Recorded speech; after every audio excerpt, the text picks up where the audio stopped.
மொழியாம் ஈடில்லா புகழ் கொண்ட நம் தாய்மொழியாம் தமிழை வணங்கி பாருக்குள்ளே நல்ல நாடு நமது பாரத தாய் திருநாடு என்று பேச வந்துள்ள தமிழின் தவ புதல்வி தா பிரணிதாவின் அன்பு வணக்கத்தை உங்கள் அனைவருக்கும் உரித்தாக்குகிறேன்.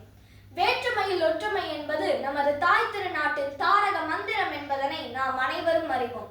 பண்டை கால இந்தியாவானது உலக நாகரீகத்தின் தொட்டில்களில் ஒன்றாக கருதப்படுகிறது.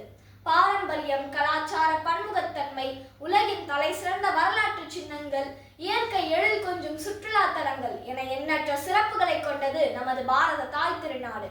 மேலும் உலகின் மிகப்பெரிய ஜனநாயக நாடாகவும், அதிகமான மொழிகள் பேசுகின்ற நாடாகவும், அதிக மக்கள் தொகை கொண்ட நாடாகவும் நம் பாரத நாடு உள்ளது. இந்தியாவின் ஆன்மா கிராமங்களில் வாழ்கிறது என்று நம் தேச தந்தை காந்தியடிகள் கூறியதைப் போல உலகிலேயே அதிகமான சுமார் 6,50,000 கிராமங்களை கொண்டது நம் நாடு. கிராமங்கள் உணவு உற்பத்தியிலும் நாட்டின் பொருளாதார வளர்ச்சியிலும் முக்கிய பங்கு வகிக்கின்றன. பூஜ்ஜியத்தை கண்டுபிடித்து கணிதத்தில் ராஜ்யத்தை அமைத்தவர்கள் நமது இந்தியர்கள். மேலும் பதின்ம எண்முறைகளையும் பையின் மதிப்பையும் கண்டறிந்துள்ளனர். உலகிலேயே மிகப்பெரிய அளவில் வைரத்தை பட்டை தீட்டுவது நமது நாட்டில்தான். சிமெண்ட் தயாரிப்பில் உலகிலேயே 2வது இடத்தை வகிக்கிறது. ஆயுர்வேதம், சித்தா மற்றும் இயற்கை மருத்துவ முறைகளை உலகிற்கு அளித்த பெருமை நமது பாரத நாட்டையே சேரும். விண்வெளி ஆராய்ச்சியிலும், அணுசக்தி மற்றும் தகவல் தொழில்நுட்ப துறையிலும் உலகிற்கு எடுத்துக்காட்டாக விளங்குகிறது. ஒரு நாடு எந்த அளவிற்கு அறிவியலில் சிறந்து விளங்குகிறதோ அதே அளவிற்கு ஆன்மீகத்திலும் சிறந்து விளங்கும் போது மட்டுமே உலக அரங்கில் உயர்ந்து நிற்கும். அந்த வகையில் பழங்காலம் தொட்டே ஆன்மீக பூமியாக நமது பாரத நாடு விளங்குகிறது. அதனால்தான் மற்ற நாடுகளுக்கு ஒரு சுற்றுலா பயணியாக செல்லும் நான் இந்தியாவிற்கு ஒரு யாத்ரிகராக வருகிறேன் என்றார் மார்ட்டின் லூதர் கிங் ஜூனியர்.